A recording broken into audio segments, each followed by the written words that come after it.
Shalom, shalom, shalom, bonjour bien-aimés. Shalom, libota na Nzambe. Dieu vous bénisse. Nzambe apambola bino ya mingi pour na kati ya service au vraiment. Solo enda pesi biso pe maenda bateli biso. To bengi le comparable, to bengi Sabaoth Elohim et la man caché nde Nzambe. Yango wana tango oyo na pambola biso komba Nzambe wa pesi na pe maenda bateli ngai. Po yazali malamu mingi na pesi ya asante, na pesi matondi vraiment. Et on a commis biso vraiment na kati ya 39e nuit oyo na kati ya prière ya 40 jours et nuit, donc jour J-1 tukali na journée moko pour na aussi sa prière oyo ya 40 jours dans la journée ka célébration.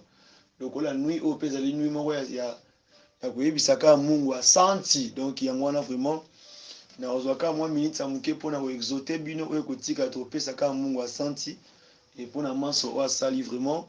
D'abord on appelle si mbote mingi na bandeko nyonso bazolanda nga na kati ya media. D'abord na mboka na biso ya Congo na pesi mbote d'abord ya mingi et l'église la louange précisément le pasteur Angalasi et papa oyeba kopambola nga lisusu bénir nga en tant que missionnaire et ba kotambola na évangile ya Nzambe ya Jésus Christ akende kopesa yango partout dans le monde et vraiment la bénédiction, la bénéfice, on a pas vraiment reconnaissant. À cause de l'ingraté, il n'a pas bien venu. Pas qu'il a encadré l'église de la louange. Il a dit que Sangatango Nyonso. Il a dit merci, papa bienvenue, Bissi Kozali. Zambe Nangai, Zambe Nanguya, Amonayo. Watika Rate Wakoyae. Yango Nandimeli Penaliki, Sinaliki, Sepanayo Yawe. Il a dit que ça l'a au Seigneur. Na Kombo na Yesu Messia. Pe na pesi sumbote mingi na bandeko nyonso oyo église chapelle des vainqueurs ba frères et sœurs on a travaillé na bango na church chapelle des vainqueurs na pesi bino mbote ya mingi po na présence ya bino na kati na groupe oyo parce que Nzambe wana akobosa te na kofuta pe na kopambola bino na kombo na Yesu Messia po azali Nzambe yende akomisa ba yende abongi na masanjoli.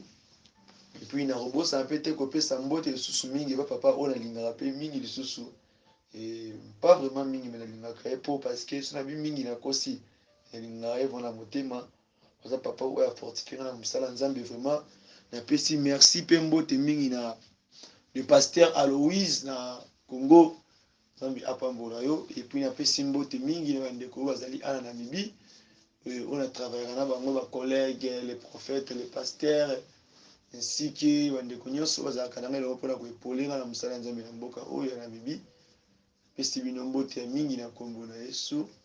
Puis napesi pe mbote mingi na kote Angola napesi bana na ngai bana oyo natambwisaka mama pe papa oyo baza na pays Angola napesi bino ya mbote mingi na kombo na Yesu. Pe napesi mbote mingi na kote Europe pe Amérique bandeko nyonso balandaka ngai na ntango wana na kati ya enseignement na kati ya parti oyo vraiment Nzambe apambola bino ya mingi parce que osala musala ya pamba te œuvre ezomonana Nzambe azwa vraiment lokumu azwa pe masanjoli vraiment napesi pe mbote mingi mabota nyonso ozokontinue kosoutenir ngai mpona telema vraiment bandeko nyonso baconseil bazofortifie nga mpona telema na kati ya média oyo vraiment napesi bino mbote ya mingi nazali vraiment reconnaissant na maso bosala kati ya mwana na bino vraiment et na kati ya ndeko na bino vraiment et puis na kati ya papa otambwisa bino vraiment nazali reconnaissant na maso wana vraiment Nzambe apambola bino ya mingi amona bino vraiment sans plus tarder pe napesi mbote mingi ndeko nyonso bazokontinue kosunga biso na kati tozala na kati ya média bazoede biso na nzela matériel physique et Nzambe wana pe na kati ya molimo Nzambe wana apambola bino pe ya mingi mpo na soutien oyo boza koapporte na kati ya mosala oyo ya Nzambe tata likolo na kombo na Yesu Messia. Sans plus tarder toketanga na mokanda psaume 118 dans le verset 4 tina 7 et totangi na kombo na Yesu Messia. Que ceux qui craignent l'Éternel disent car sa miséricorde durera à toujours. Du sein de la détresse, je invoque l'Éternel. L'Éternel m'a exaucé, m'a mis au large. L'Éternel est pour moi, je ne crains rien. Que peuvent me faire des hommes? L'Éternel est mon secours et je me réjouis à la vie de mes ennemis. la parole de Dieu. Amen, amen. Zambe apambola bino mingi. Ça va pour la lecture ya malbanaye. Vraiment tokomi na suka na ibike na lobeli ba point mingi te surtout na Somme 49. Simba qui va point mingi te vraiment. Vraiment je sais qu'avec le temps tu comprends vraiment ba point mingi on za mabombela ki biso na bisika wana vraiment.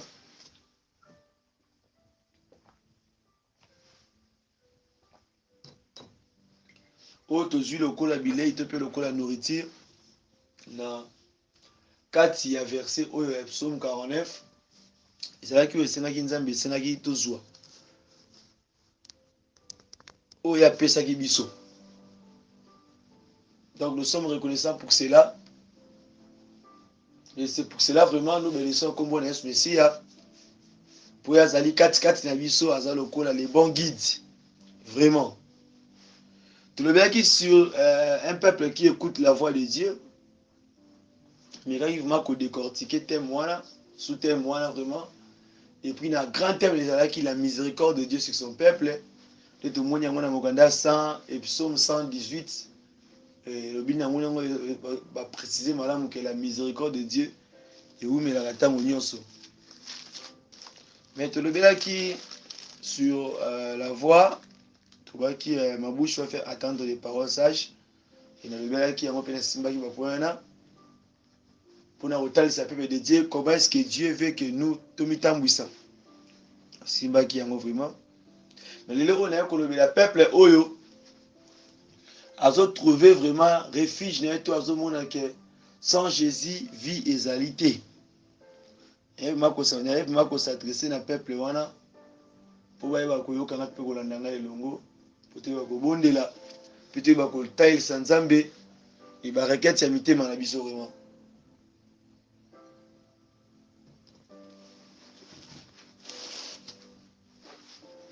Dans mon canal psaume 118, il est allé sa biso d'abord en akati avec c'est wana ke et qui me la biso qui makasi na biso dans la pa ya Yesu.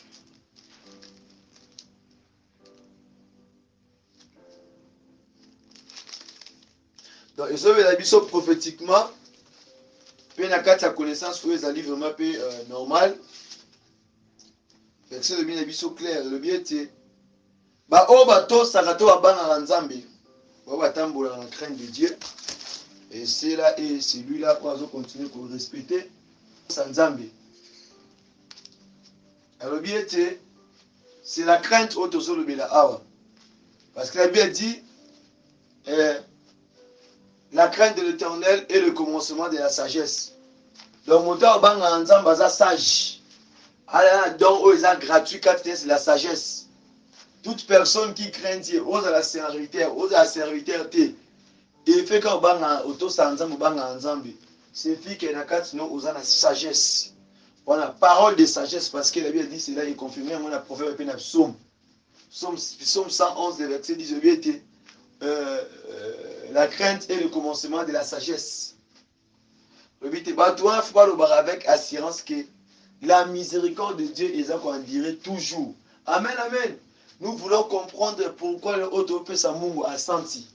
Tu peux sa mungu a senti par rapport à l'obéissance na biso, par rapport à la marche na biso na nzambe, ndenga bateli biso, ndenga tangwisi biso. Ya wana bisika oto kende kotali sa nzambe ke tu es na 39e nuit oyo et pour la kolobelo kaka a senti mungu parce que toi tu es digne, toi tu es bon, toi tu es merveilleux. Les comparables étaient dans ton matin na biso mon live ma pona ko bondela pona kopesa ka mungu a senti pona masa sali kati na biso pona ba signe pona ba révélation pona ba prodige o nzambe a opéré kati ya peuple na ye to kende kopesa mala nzambe wana merci yango bisike zo bingana bien aimé il faut luka o comprendre d'abord parole oyo faut oyo bandenge ni ya kobondela bien biso crainte. La crainte de Dieu, c'est la crainte aux hommes qui ont s'effrayer. C'est différent. Parce que la crainte de Dieu, c'est autre chose qui est différent de toutes les autres choses là. La crainte de Dieu, ils ont accès à bisona, accès à bisona ya kovana to pia kosola na Yesu. Ya ko demeurer na kati ya mokano pe na otambo na kati ya volonté na ye. Parce que tant que ça ensemble, ça veut dire même sa volonté ou accomplir en côté. Amen. Yes. Donc toi tout ça ensemble, même la volonté de Dieu, même la parole de Dieu, et vous avez la difficulté. Parce que à vous comprendre que si je suis là,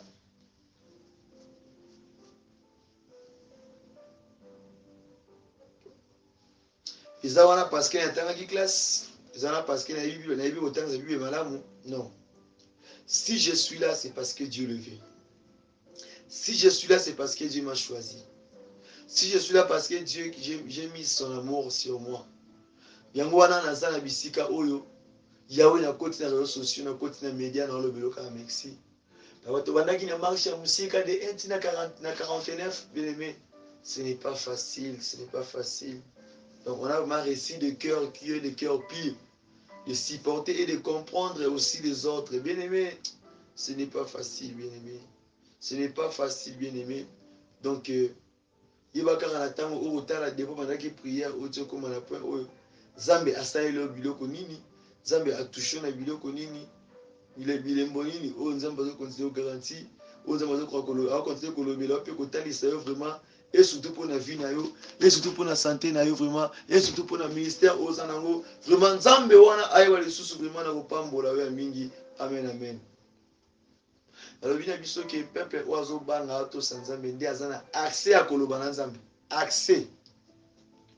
Le peuple oyo abanga Nzambe te atosaka ye te, atambola hors sa parole. Donc na service, peu importe ya service au sein de Nzambe, oza digne te ozala classé, faut ozala mise en part na service parce que osala mosala Nzambe avec négligence. oyesanga te ke oh non papa nasala Nzambe akenda koevangelize ke oui nde esengi na yo olata biloko ya mikusi okenda kodenda kuna baforme ya corps na yo. Non, ça ce n'est pas l'évangile. L'évangile nous dit que certainement que toyeba koluka biloko oyo tobungisaki toyeba koluka yango nde yango wana évangile. Donc soki okomi na évangile okomi koluka ozala saint, ozala lokola saint na sens oyo ozala peto na bato nyonso, no epa Nzambe me na bato nyonso. Olingi ke yo nde basanti ke yo oza sociaux, ovandaka bien na bato, oza mutu moko ozala problématique te. Oui, eza bien na société, eza malamu, mais eza mabe soki olingi omema yango lokola titre, okomisa yango lokola mwake bayeba basentir. Donc kosentir wana nde ekolukila yo mpasi, kosentir wana nde ekolukila yo malaya. Parce que obi na biso soki peuple oyo azocraigner azobanga, donc la crainte de Dieu nde azolobela na kati ya bisika oyo. Parce que esengi na yo oyo bakocomprendre ke soki ozoreconnaitre te bolango Nzambe bien aimé, ata tosomba mapango mituka pour na église na Nzambe tolesa basali na Nzambe tala bien aimé ozolona likoma banga. Mais soki ozalaka reconnaissant ya kotombola to pe ya koeleve Nzambe ya moto oyo Nzambe azali bien pour na apeso enseignant pour atambwisa yo. Oui, c'est très important parce que les gens ne comprennent pas l'évangile ya lelo oyo Nzambe nde asalaka mise en part. Amen. Il est Dieu, il est Dieu.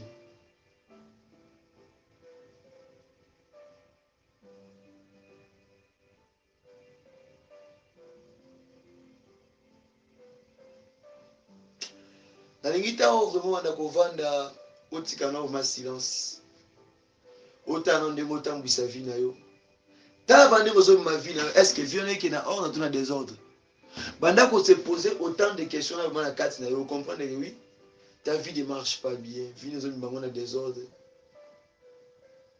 Zala constant, tikala bisika moko, telema elongo na Nzambe, sima ya loboko tambola nde elongo. Ngapi nazwaka baproblème ndozomona nga awa, nazwaka badéception, nazwaka batrahison. Mais nayebi comment so natali ke famille oyo naza na bango, bandeko nini naza na bango, nakosala effort ke naévite koétouffe bato wana, naévite kobeta bango libaku. Pourquoi?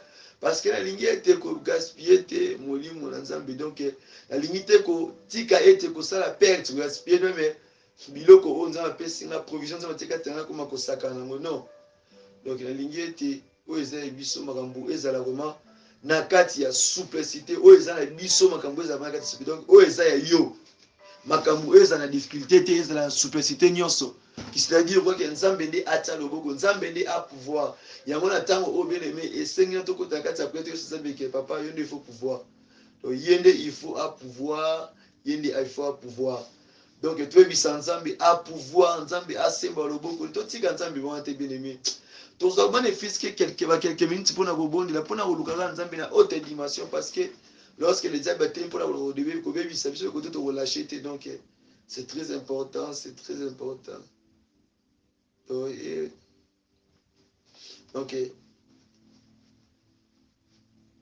déjà, tout dans le yété, ce qui est déjà tout pour ce lengo. Yo moto o déjà obikeli le boko to moni nzambe kati na yo. Et atango malamu yo vanda oyoka audio oyoka olanda service leki na 39e menu oyo senti comment est-ce que Dieu peut utiliser tout le monde. Comment est-ce que Dieu peut amener tout le monde dans la dimension ainsi dans la dimension au cas moi. Il suffit na yo d'abord yo nous en la reconnaissance. Vous avez la reconnaissance du bosso nzambe. Otali nzambe que oui mon Dieu, ce qui a terminé bisika o yawe, tala kutu di bote tika ki ngora ki ngai na bita na ozambongo wapi. Mais tala nga lelo oyo nzambe o telemi yo pouvoir, yo pesinga santé, yo pesinga kimia, yo pesinga réussite. Nakumisi kombo na yo, na netoli kombo na yo. Donc yango nde prière à nous ya lelo. Donc lelo tokobeta mikono te tokoganga te mais tokende kopesaka mungu asanti. De yango wana botiki lote ya molai mapona kobondela. Donc opesa nzambe merci otala ndenge obandaki na nzambe na prière oya 40 jours et nuit. Ba difficulté ekomaki ba piaka ba pepe ba mbonge mais nzambe wana abundelaki yo. Mais nzambe wana épargnaki yo. Mais nzambe wana alongisi yo bien-aimé car ce n'est pas facile. Il dit qu'il y a biso to bunda tende à combattre pour na biso. Mais alors biso car sa miséricorde dira à toujours. Donc malgré nyonso wana mawana nzambe eza kati na biso toujours azo relâcher tazo boka biso te po so okende na mokanda kaka na même mokanda ya psaume 118 okende na le verset okende na le verset dans le verset 5 elobi na biso du sein de la détresse je invoque l'Éternel et l'Éternel m'a exaucé, m'a mis à l'arche. Bien aimé, ezoloba ete navandissamaki na tolo ya pasi na mitikaki na tolo ya nzambe. Pourquoi? Parce que tolo wana nzoto esimbaki pasi esimbaki ntina tolo ya moto moto azalaki abattu à cause de la détresse, à cause de la travaux, à cause de la distraction, à cause de la perte de la vision, à cause du manque de sa fonction spirituelle, à cause de toutes ces choses-là, l'homme devient aussi lié aux Ezali exposé pour les démons, lié aux Ezali exposé pour les anges des mauvais, lié aux Ezali exposé pour la sorcellerie, lié aux Ezali exposé pour les choses démoniaques. Mais moto ya bongo tango azoto sanzambe te azobima na kati ya mokano na nzambe moto wana azokoma directement exposé. Donc c'est pour cela topesaka nzambe wana merci totalité bisika o nzamba azwa yo bisika o nzamba alokota yo arrêtez otalaka yo fourniraki une effort te osalaki no makasi te mais nzambe nde a pouvoir mais nzambe nde asembo loboko mais nzambe asalaka ete na ntango yo botami baboti na bayeba kozwa yo en charge bayeba kotelema po ete oleka na batokti mosusu ya mokili te. Amen bien aimé. Na ntango oyo nakolinga moko na moko ntango ozolanda ngai banda otala vino malamu tala ndenge oleki na etapa corona o bavarse ebele baki misusu bakufi na corona oyo bakufi mwana malali ya corona mais otali yo en réalité nzambe abateli yo nzambe aprotege yo nzambe apouvoir nzambe alingi yo apesi yo esekeli ya sika apesi yo lateli ya sika. Oui parce qu'il est Dieu, oui parce qu'il est merveilleux. Alors bien c'est lui qui travaille à l'hôtel, mange à l'hôtel. Donc même les enfants, pourquoi ça ne reconnaissez pas avant la bango, qu'on peut s'accorder merci. Même la matériel, il faut qu'on sunga. Même la physique, il faut qu'on sunga pour les battre bien aimés.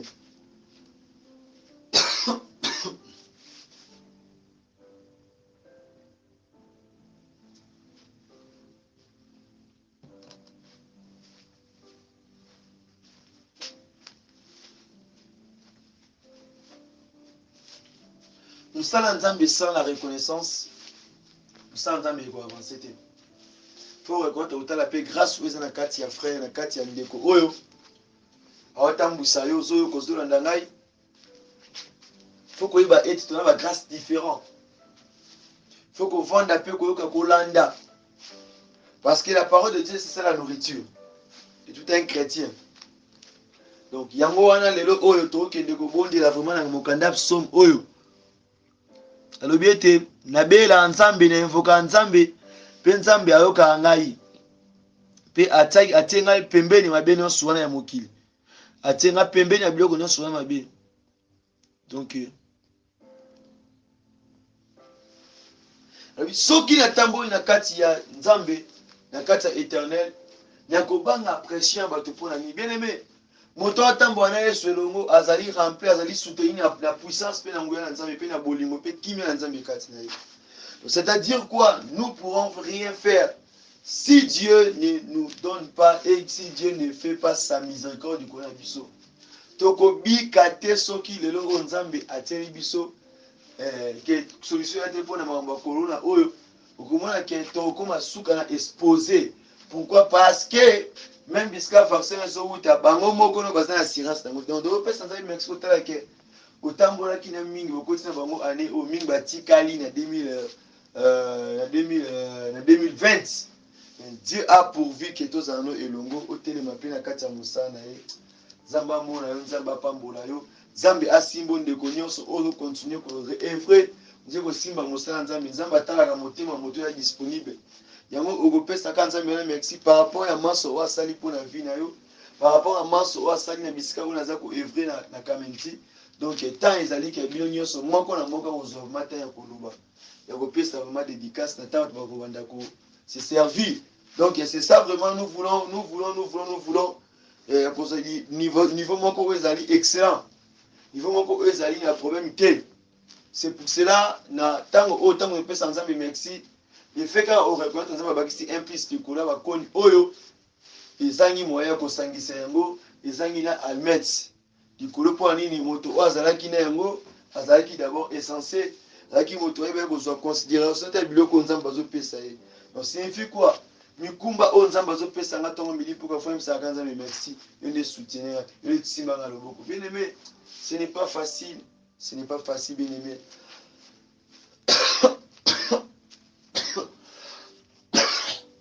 Ce n'est pas facile, bien aimé. Izaki na tempête, Izaki na mipepe, Izaki na kolela, Izaki na souffrance corporelle, Izaki na passe moko ya matériel, donc il y a complication et qui est vraiment ébélé. Mais malgré toutes ces choses-là, Nzamba tike ya bisote, Nzamba simbe ya kaka. Donc eloko omana kolobezaka na poko lelo ezala koyeba ke utilité ya kopesa mutu ata bonjour ata bondia o ata ola o ata jambo o ata elo ata mbote ata pe bonjour lisusu balani nyonso wana bien aimé oza censé akoluka koyeba yango parce que okebisika mosusu oyebisaka Nzambe merci asante bapesi yo ndako soki okebisi Nzambe apesi yo matondi bapesi yo bisika opanda bien aimé.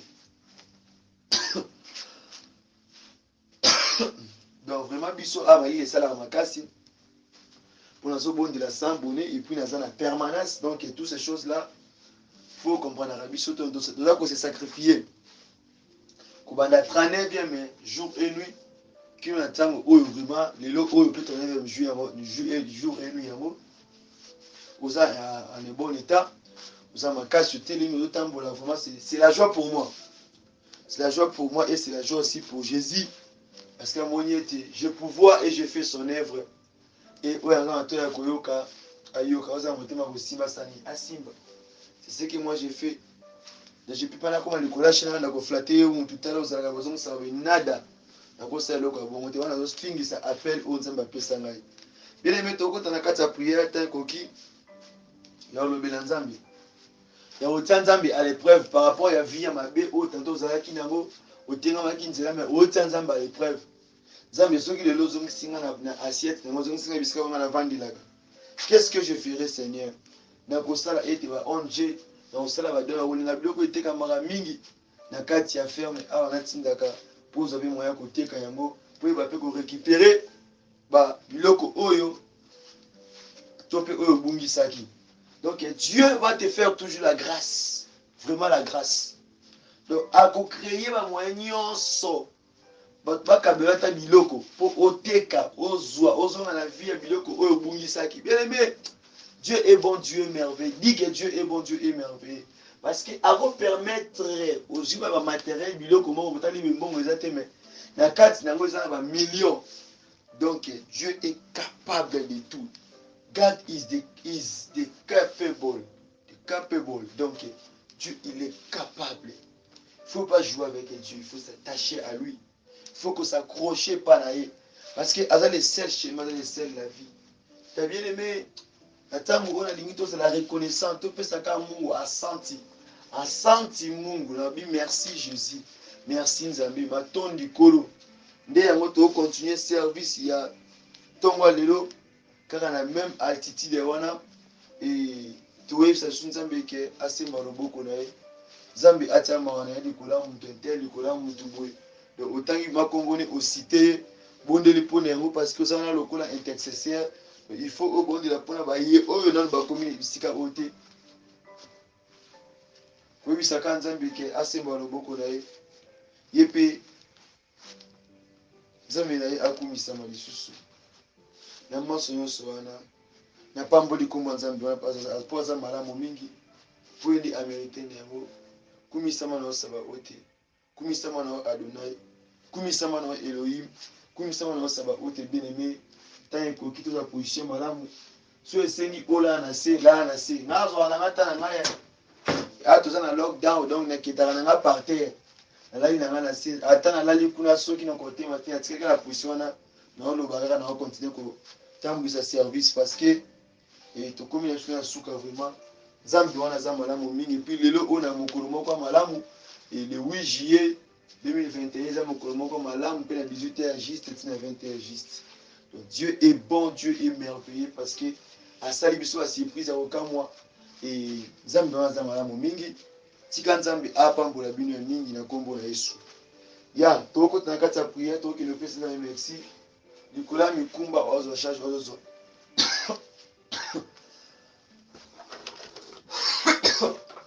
Je m'excuse. Na maso o Nzambe osala to futa ya nini to lobela ya nini tozala reconnaissant liboso ya Nzambe na oyo asalaki na kati ya ndeko na kati ya libota na kati ya baboti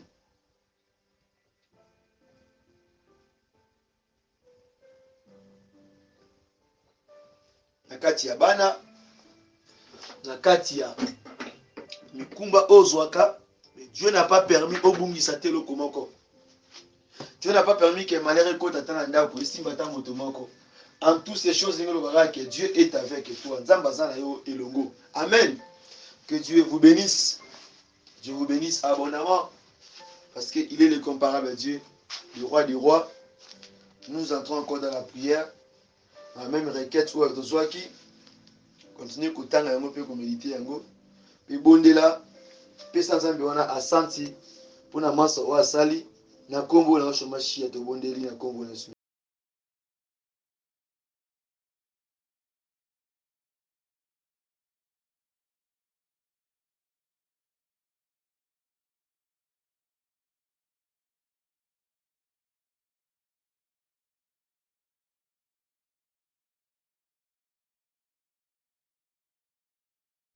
La suite de ce message est sur YouTube. Connectez-vous sur Ministère de la Repentance, Ministry of Repentance.